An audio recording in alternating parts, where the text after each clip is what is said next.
Robin as a child was always very eager to be in this world. He was born very quickly. Anything that was going, Rob wanted to be involved. Happy child? Yeah, I think so. He always had a bit of a twinkle in his eye. He always loved sport. Incredibly energetic. We used to do most things together. It was always sort of like me and him, because Adam was a bit older. He was that kid that used to be good at everything, annoyingly good at everything, as his younger brother. He was always better than me. He was a bright, intelligent lad, wanted to get the best out of life, wanted to get the most out of his life. He said to me once, you know, he wanted to have what we got, you know, a happy, stable family and children. Never happened, but I know that was a big regret for him.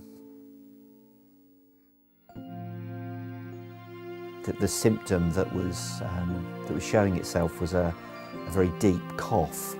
With x-rays and CT scans, by the Thursday, they said, "We've discovered that Rob's got a tumour in his chest." Well, you can imagine the horror and the shock we all felt at that point. We had cancer. I mean, it's the last thing on your mind. I don't think any of us knew what germ cell cancer was, what a germ cell tumour was at that point. It didn't seem real. You get told the news, but you don't fully understand it. You don't know what the implications are. They don't give you a full diagnosis because he had to go up to Bart's to see the specialist. Rob withdrew into himself because he just couldn't deal with the fact that he got cancer. It's such a big word to have to deal with. There were times when we just wanted to go into a corner and curl up and want the world to stop, but of course it doesn't.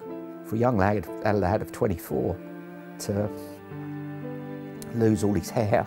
I mean, it sounds dreadful, but he actually looked physically like he'd been in a concentration camp because he lost so much muscle.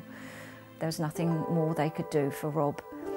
It's very difficult to tell a young 24-year-old lad that there's no hope. The first thing he said to me when he came out of the room was, "All I wanted to be was a dad."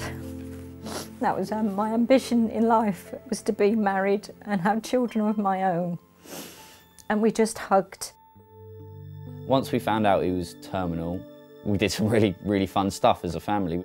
And we had a wonderful day at the zoo where he was a zookeeper at Colchester Zoo. We've got wonderful photographs of him with him beaming, because that's just what he wanted to do. The last few days, they were nice as a family. Got to spend a lot of time together. That was good.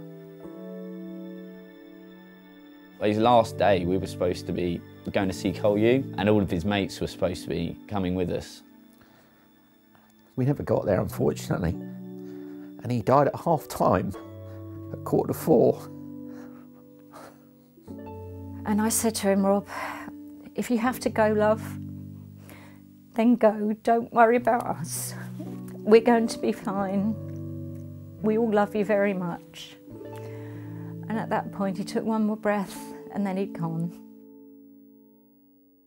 I think we decided to start the Robin Cancer Trust really through a need for something positive to come out of what had been an incredibly negative 12 months. Rob's story is quite important for people to know why we're doing it as well. We realised that there was a lack of information available to us on the internet about germ cell cancer.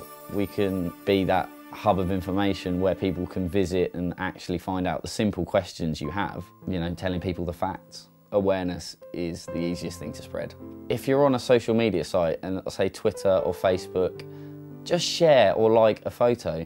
It's that simple.